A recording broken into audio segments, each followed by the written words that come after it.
Bienvenidos a un episodio más de X Podcast. Yo soy Flor Murga y hoy tenemos a una invitada muy especial, quien nos va a hablar ahora en temporada de frío, que es tan importante aprender sobre las enfermedades respiratorias. Para eso tenemos a la doctora Leslie Jacinto Morales, jefe de Servicio de Infectología Pediátrica del Hospital General de Enfermedades de la Zona 9 del IX. Mucho gusto, doctora, bienvenida. Muchas gracias por la invitación. Para mí es un placer estar acá, poder compartir con ustedes y pues sobre todo la prevención es lo más importante. Excelente. Bueno, y precisamente lo que queremos aprender es exactamente qué son las enfermedades respiratorias. Bueno, las enfermedades respiratorias se refiere al grupo que nos puede causar algún tipo de afección, ¿verdad? Nos quita el estado de salud y podría afectar las vías respiratorias altas o bajas, que se clasifican en altas arriba de la laringe y bajas todas las que van abajo de la laringe. Por ejemplo, las altas son el resfriado común, la faringitis, amigdalitis, otitis media. Los dolores de garganta que uno siente, ¿verdad? Sí, faringitis, ¿verdad? Amigdalitis. Y las infecciones bajas son las neumonías, bronquitis, traqueitis, ¿verdad? Que estas pues ya son un poquito más complicadas. Ok, a ver, ¿por qué las bajas temperaturas aumentan estos problemas de riesgo de enfermedades respiratorias? Lo que sucede es que cuando hay frío, ¿verdad? Sí. El aire frío reseca las vías aéreas, ¿verdad? Entonces, nosotros tenemos un recubrimiento interno que se llama mucosa y ese epitelio, que es la pared que protege todo el sistema respiratorio, tiene sus defensas normales que nos ayuda a defendernos del medio ambiente. Entonces, entre ellas está el moco. El aire frío reseca ese moco, entonces al resecar ese moco permite más fácilmente la entrada de patógenos como son los virus, las bacterias, ¿verdad? Que entran a nuestro organismo, entonces es más fácil entrar y causar infección. Entonces por eso es que cuando comienza el frío todos comienzan con gripe, catarro, amigdalitis, etcétera, porque ese moco se reseca y deja entrar directamente los virus y las bacterias. Oh, eso yo no lo sabía. Qué interesante. Ahora entiendo por qué. Por eso es tan importante poder pues, tomar esas prevenciones en estas épocas. A ver, ¿cuáles son los síntomas clave que indican que debemos acudir a una clínica del IX para cuidar este tipo de enfermedades? Bueno, también en esta época se exacerban todas las enfermedades alérgicas, digamos, ¿verdad? Entonces a veces uno no sabe, ¿tengo gripe o tengo alergia, verdad? Entonces generalmente las infecciones pues van acompañados de síntomas sistémicos como por ejemplo malestar general, fiebre, decaimiento, falta de apetito. En los niños pues se pueden tornar irritables, que están mucositos, les escurre la nariz así pura agüita, ¿verdad? Entonces esos son síntomas de enfermedad, mientras que las alergias pues no dan fiebre, ¿verdad? Generalmente solo son síntomas muy locales. Pero ¿cuándo debemos de acudir? Como pues, cuando la fiebre por ejemplo no baja, hay signos de irritabilidad, que el niño no quiere comer, no quiere tomar pecho, no quiere recibir su pacha, que tenga dificultad para respirar. ¿Cómo podemos notar que hay una dificultad para respirar en un niño? Más que todo es que, por ejemplo, respira muy rápido, ¿verdad?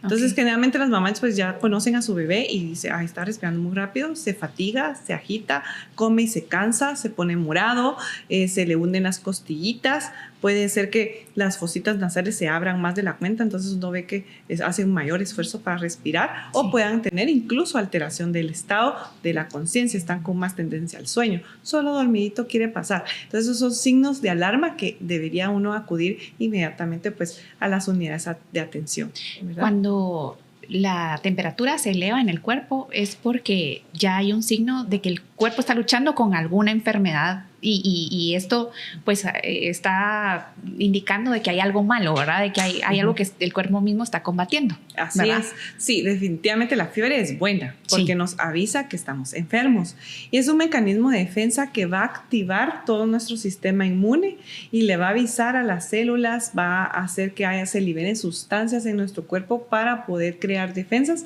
y atacar los virus, las bacterias, hongos o parásitos o lo que hay ahí que nos pueda estar causando algún problema. Entonces eso va a alertar a la madre, ¿verdad? O a los cuidadores de que algo no está bien, ¿verdad? Entonces se define fiebre, que es algo bien importante porque primero tenemos que tener un termómetro confiable, ¿verdad? Sí. Entonces, pero la fiebre se define arriba de los 38 grados. En los libros de texto se dice que es arriba de 38.3 grados centígrados, ¿verdad? Entonces, eso se define como fiebre. Si tiene 37.5, 37 grados es temperatura normal. De 36.5 a 37.5 es temperatura normal. Y le llamamos febrícula, que es de 37.5 a 38 grados, que esto pues, por ejemplo, estamos expuestos al sol o acabamos de comer o hacemos ejercicio, puede elevarse un poquito la temperatura y se puede considerar normal, ¿verdad? Cuando ya es peligroso es cuando sube a 40 grados, 39, 40 grados ya representa un peligro, ¿verdad? La fiebre puede ser de bajo grado y de alto grado, ¿verdad? Sí. Entonces, la de bajo grado es abajo de los 39 grados. Generalmente pues la fiebre de 40 pues tiende a asustar un poco a los padres cuando presentan este tipo de afección, pero hay hipertermia maligna que es arriba de los 41 grados, ¿verdad? Pero que es una entidad muy rara, muy rara. Okay. Tener 39 40 no significa que la enfermedad sea más grave, okay, sino que depende mucho del tipo de infección que tenemos. Lo que sucede con los niños es que todavía en el cerebro nosotros tenemos como reguladores, ¿verdad? Nuestro termostato interno, igual que los carros. Entonces, tenemos nuestro termostato y entonces ellos regulan la temperatura para que mantengamos como siempre la misma temperatura. Pero cuando nos enfermamos, estas sustancias que se liberan en nuestro cuerpo para poder activar todo nuestro sistema inmune mueven ese termostato. Entonces, hay enfermedades que dan fiebres más altas que otras. Okay. Por ejemplo, el COVID, ¿verdad? Puede dar este tipo de fiebres muy altas, la influenza da fiebres muy altas, ¿verdad? Y no significa que sea más grave que otras, okay, ¿verdad? De hecho, hay infecciones que puedan transcurrir como muy lentamente y la fiebre no ser tan alta, pero puedan causar más daño, ¿verdad? Entonces, doctora, ¿cuáles son las enfermedades más comunes en esta época de frío? Generalmente las infecciones respiratorias son las que se llevan el primer lugar. Es la primera causa de ingreso hospitalario, después pues diarrea generalmente, ¿verdad?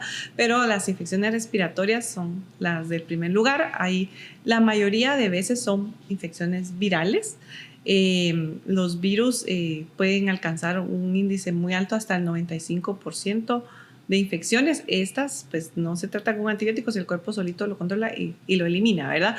Pero de los virus que más circulan en pediatría es virus sincitial respiratorio, que se lleva el primer lugar. Okay. Son las que más problemas nos da. Influenza, COVID, rinovirus. El rinovirus es el que nos da el resfriado común, pero yo les digo que esos rinovirus como nos da lata, ¿verdad? Ese es el resfriado común, rinovirus. Rinovirus es el que nos da resfriado común generalmente, ¿verdad? Enterovirus, hay otros tipos de coronavirus, ¿verdad? Que no son COVID, que también circulan, que nos dan también como resfriado común, amigdalitis, ¿verdad? Que son los más frecuentes. Entre otros menos frecuentes está parainfluenza 1, 2, 3, 4, ¿verdad? Y bacterias que pueden también circular, ¿verdad? Como Streptococcus pneumoniae, Mycoplasma pneumoniae, que son las de Haemophilus influenza tipo B, ¿verdad? Ok, o sea, hay miles de enfermedades. Vamos a sacar así una lista enorme de todo lo que nos puede dar. Ok, bueno, sí. Pero a ver, los niños y los adultos mayores son los más vulnerables a estas enfermedades. Sí. A ver, ¿qué tipo de prevención podemos tomar ahora, pues, con esto del frío, ¿no? Sí, definitivamente los grupos de los extremos de la vida, ¿verdad? Sí. Siempre vamos a ser los más vulnerables. Y primero, la vacunación. Yo soy amiga 100% de las vacunas. Ha sido el mejor de los inventos que ha habido a nivel de la historia. Y esto es prevención, ¿verdad? Si nosotros prevenimos, no nos vamos a enfermar. Y si nos enfermamos, nos va a dar de una forma más leve. Entonces, por ejemplo, todos los niños deberían estar con su cartilla de vacunación al día, ¿verdad? Cada vez que hagamos al IX o al pediatra o al médico, decirle, doctor, ¿me puede revisar mi carnet de vacunas de mi niño para ver que estén al día, ¿verdad? En esta época se vacuna contra influenza, entonces se debe vacunar contra influenza, neumococo, COVID cuando hay jornadas de vacunación, que estas son las que previenen las neumonías, ¿verdad? Por ejemplo, en la pentavalente está Haemophilus influenza, tosferina también previene neumonía. El lavado de manos es muy importante, ¿verdad? Porque eso va a prevenir que nosotros mismos transmitamos la enfermedad hacia otros lados o en las superficies, o que nosotros mismos nos inoculemos algún virus, ¿verdad? O bacteria. Siempre, y sobre todo que si hay personas enfermas en casa, no se acerquen a estos pacientes, ¿verdad? A estos grupos de riesgo, porque ahí andan moqueando y besando al recién nacido. Sí. O el abuelito ya está muy grande, ¿verdad? Y ya andan con gripe. Y después, como evitar el contacto. Sí, cuando uno está enfermo. Ahora que también está el uso de la mascarilla, sí, ¿verdad? Yo siempre recomiendo que si hay personas enfermas en casa, usen mascarilla a las personas enfermas. Para proteger a los más vulnerables, porque los recién nacidos pues no pueden usar, por ejemplo, los niños menores de 2 años no pueden usar mascarilla, sí, pero los adultos sí. Entonces, si usted se siente enfermo, póngase mascarilla por lo menos unos 5 días en lo que baja la viremia y así no enferma a su bebé o a sus papás, ¿verdad? Que son los más vulnerables. Doctora, ¿y qué tipo de vacunas están disponibles en el ICS en esta época? Bueno, la verdad es que el ICS tiene una amplia gama de vacunas. Ajá. Y estemos bastante completos, ¿verdad? Sí. Entonces, eso es una ventaja para la población, porque solo es de ir a la consulta y que le actualicen su cartilla. Entre las que previenen las infecciones respiratorias está, como les decía, influenza, COVID cuando hay jornadas, neumococo, ¿verdad? También se pone en adulto mayor neumococo, influenza, se pone, de hecho, son en los centros donde atienden adulto mayor, siempre están vacunando, ¿verdad? La DTaP también previene infecciones por tosferina, y en los niños está la pentavalente, que incluye a hemófilos influenza, tosferina, difteria, que son de las que pueden ser incluso mortales.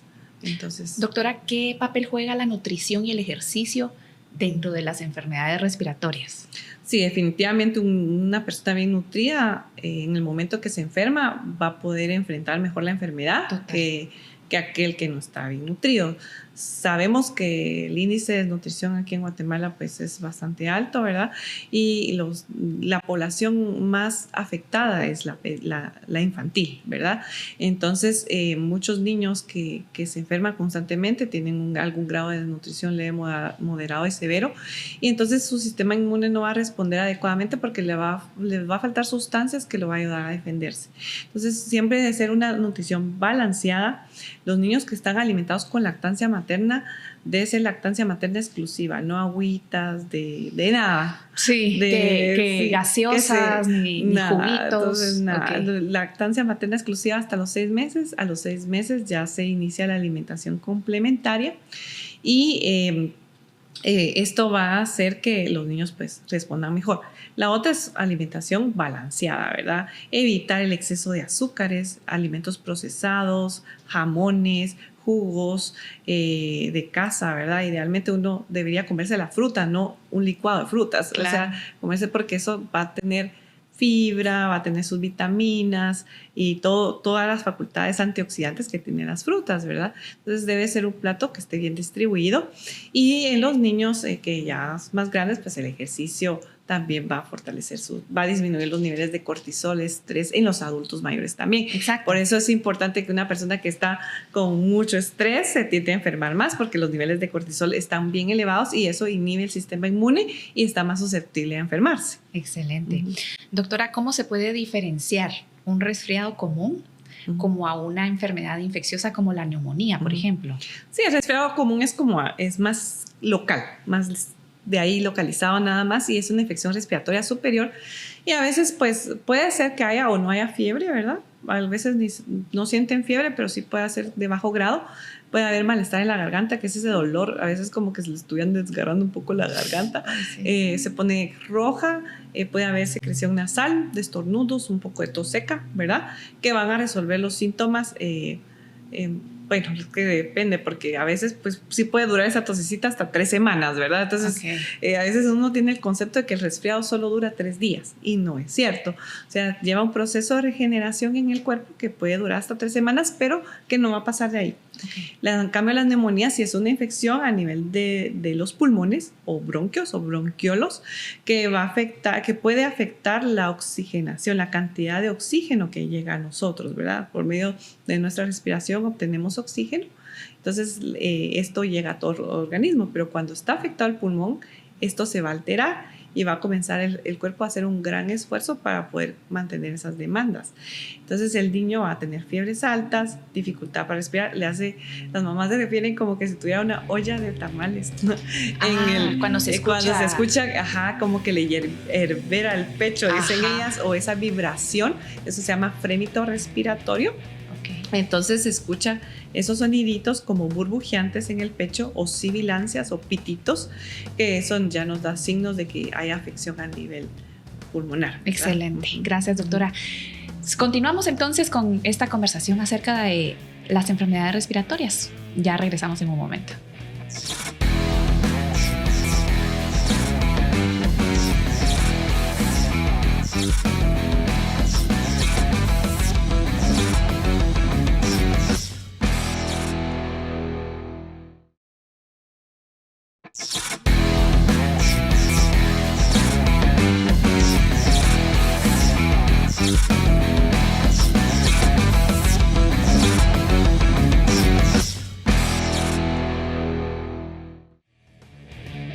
Continuamos en X Podcast, hoy hablando de enfermedades respiratorias que son tan comunes ahora en época de frío.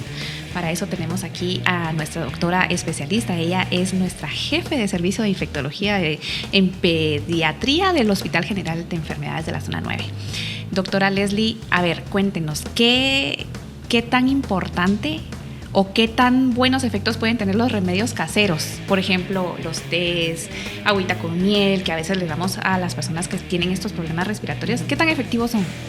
Bueno, el mejor mucolítico que hay en general es el agua, ¿verdad? Entonces, entre más hidratación tengamos, mejor. Como se recuerdan al principio, decía que el moco se reseca, ¿verdad? ¿verdad? Entonces el moco es a base de agua, entonces al humidificarlo, pues esto se va a romper más fácilmente y va a ayudar a aclarar la tos y esos síntomas de obstrucción que tenemos. De lo que sí tiene propiedades mucolíticas, ¿verdad? Es la miel de abeja.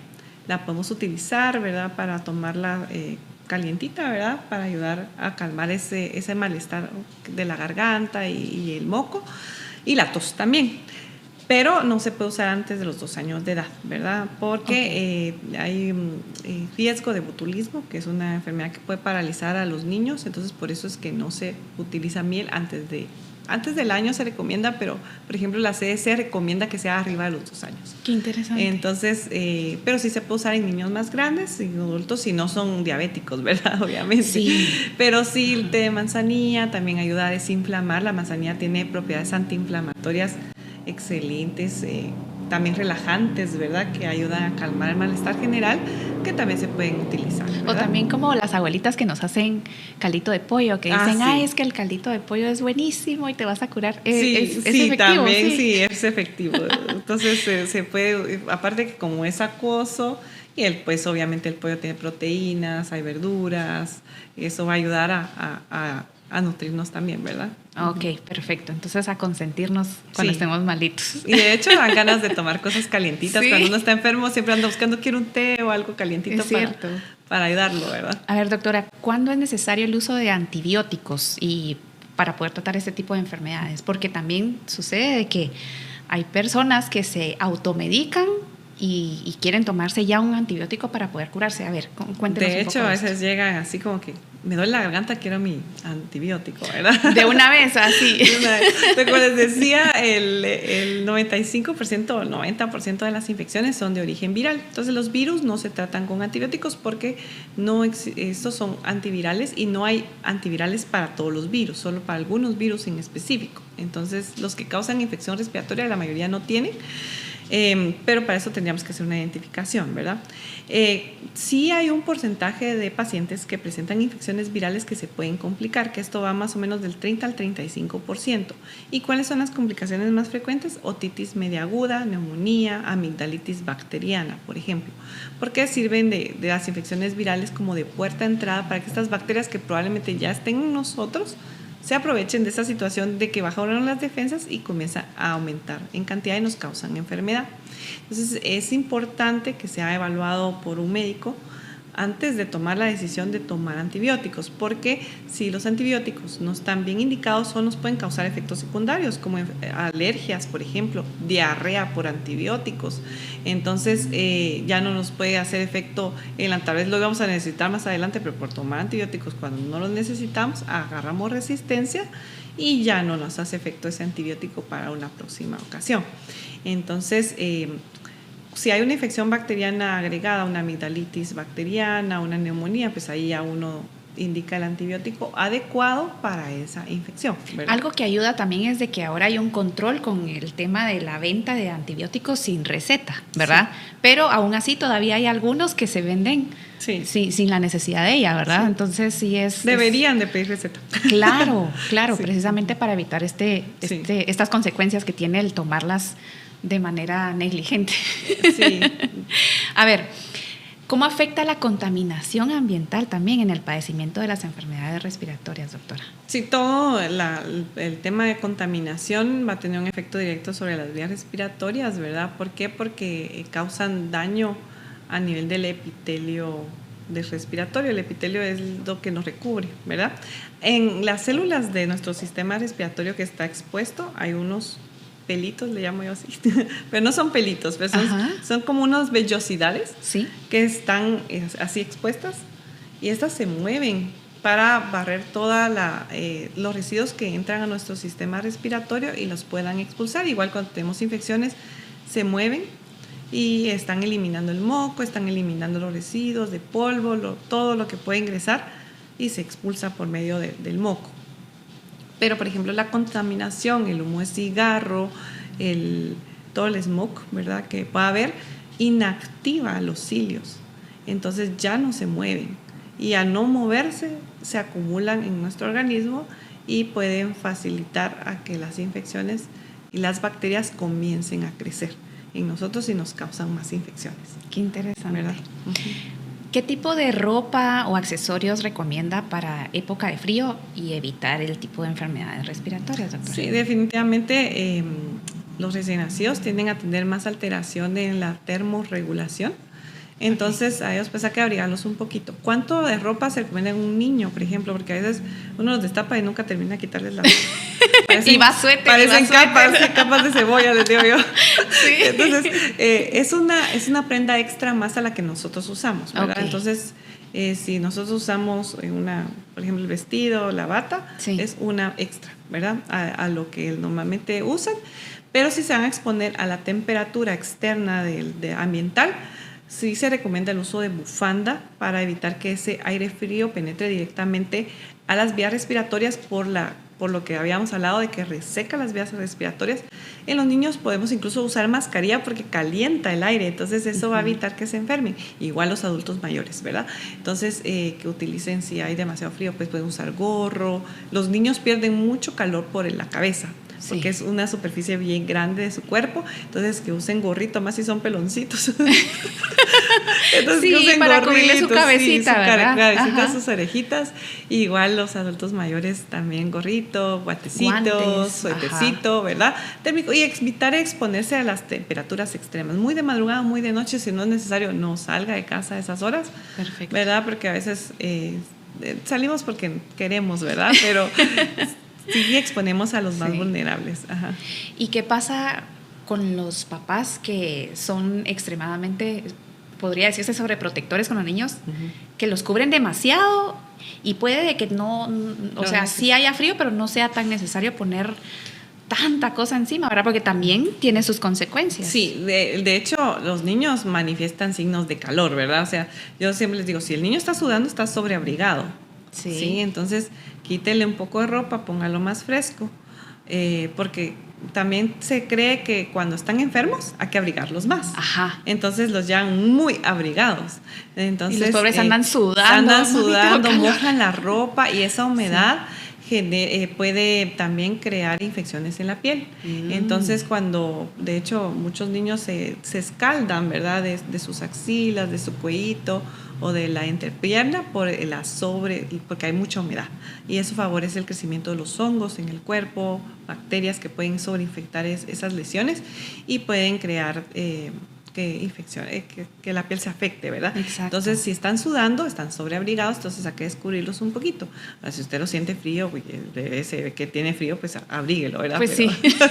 pero sí, aunque ahora también los niños, aunque haya frío, no, yo no tengo frío. De hecho, los niños tienen un metabolismo más aumentado porque están en crecimiento y andan en actividad todo el tiempo, o sea, están saltando, jugando, brincando, corriendo, entonces están como con mucha calor corporal, entonces no es necesario abrigarlos tanto, con un suétercito es suficiente, ¿verdad? Excelente. ¿Cómo influyen los cambios bruscos de temperatura en nuestro cuerpo? Más que todo porque las vías respiratorias se ven como afectadas, ese aire frío de golpe, ¿verdad? Se seca toda la vía respiratoria y también puede inactivar algunas sustancias que nos ayudan a las defensas, ¿verdad? Entonces, aparte de eso, que la gente también se tiende a quedar mucho todos en casa, el hacinamiento, sí. Hay familias que viven hasta 10 personas sí. en una misma habitación, entonces eso favorece también la transmisión de enfermedades, ¿verdad? Y es que con los cambios tan bruscos que hemos tenido últimamente, doctora, de temperatura, que de repente está lloviendo, que de repente hay buen sol, pero en fin que... Sí, de hecho a veces estamos a 15 grados tempranito, 5 o 6 de la mañana y al mediodía estamos a 28 grados, Exacto. ¿verdad? Entonces esos cambios sí afectan, pero si vamos a salir, porque tenemos que salir a trabajar, bien abrigados, y la bufanda de mascarilla. Yo cuando hay mucho frío me pongo mascarilla porque sí me comienza a doler la garganta y comienza a haber secreción nasal, obstrucción, más que si tienen problemas alérgicos como rinitis, asma, bronquial, puede desencadenar crisis. Entonces, y tiende a incrementarse el ingreso de estos pacientes que tienen asma, ¿verdad?, a los hospitales por crisis asmáticas o crisis que necesitan atención inmediata. Ahora que menciona esto del asma, tengo precisamente una pregunta que va acorde a esto y que dice: ¿qué cuidados específicos deben seguir las personas con condiciones preexistentes como el asma, la enfermedad pulmonar, obstructiva crónica, ¿verdad? Que durante esta época del frío pues les puede afectar más. Sí, una es no suspender sus medicamentos. Eso es bien importante porque a veces se sienten bien, venimos del verano y como vienen bien, suspenden la medicación sin el consejo médico. Entonces, generalmente los neumólogos, alergólogos no tienden a suspender la medicación durante esta época de frío, porque como estamos expuestos más a esos cambios de clima y pueden haber más crisis, entonces tienden a no quitarla, ¿verdad? Entonces, no suspender la medicación. La otra es vacunarse, porque si tenemos ya tenemos una enfermedad de base, como asma, EPOC, que es enfermedad obstructiva pulmonar crónica, fibrosis quística, los niños que tienen displasia broncopulmonar, que ya es un daño que puede haber al pulmón, ¿verdad? Entonces las infecciones son desencadenantes de crisis. Entonces, casi siempre van ligadas a una infección y como la mayoría son virales, pues hay que esperar que la infección resuelva y muchos necesitan hospitalización, ¿verdad? Entonces, tratar de estar vacunados, evitar contacto con personas enfermas, usar mascarilla, lavarse las manos. El lavado de manos es crucial. En pandemia lo vimos. Sí. Entonces, cuando estaba todo el mundo se lavaba las manos, se usaba desinfectante y entonces las infecciones cayeron. O sea, ya no habían ingresos a hospitales por neumonías, porque la gente se cuidaba. ¿Verdad? Ahorita queda todo. Se cuidaba en tiempo pasado, o sea, es necesario retomar esos cuidados, ¿verdad? De higiene. Exacto, mantener una distancia prudente, ¿verdad? Ventilar bien las casas, porque también las tienden a cerrar en esta época, o sea, cierran las ventanas porque hay mucho frío y eso crea humedad dentro de las casas, entonces el crecimiento de moho, de hongos, se favorece y esto pues va a liberar alérgenos que pueden también desencadenar crisis en estas personas que tienen estos predisponentes. Entonces, en el día se prefiere ventilar bien la casa, que haya una buena luz solar que entre a la casa para evitar este crecimiento de estos patógenos. ¿Algún último consejo que quiera darle a nuestros afiliados, a todos los que nos están observando en este podcast, doctora? Bueno, siempre es importante mantenerse bien informado, que las fuentes de información sean confiables, que si estamos enfermos, más que todos los niños, no automediquemos porque podemos intoxicarlos o no podemos dar el tratamiento adecuado. Es importante que siempre los vea un médico. acudir tempranamente, no esperar hasta que están ya muy, muy enfermos. Claro. La vacunación es muy importante, vuelvo a enfatizar en esto, ¿verdad? Acudir a sus centros de vacunación para que las cartillas estén al día y alcanzar altas coberturas arriba del 95%. Eso va a crear una inmunidad de rebaño y vamos a evitar que nos enfermemos. El lavado de manos, si está enfermo, mejor quédese en casa. No salga, no contagie, Sí. Tome muchos líquidos. Use La mascarilla. hidratación, sí, la hidratación es muy importante. Siempre que estamos enfermos debemos tomar abundantes líquidos para mantener un buen volumen sanguíneo, humidificar el moco, eso nos va a hacer sentirnos mejor, y comer alimentos saludables, hacer ejercicio, ¿verdad? Excelente, muchas gracias, doctora, Muchas por gracias. haber venido a esta entrevista. Nosotros ya nos despedimos, sin embargo, recuerde siempre mantenerse informado a través de X Podcast. Yo soy Flor Murga y nos vemos en una próxima.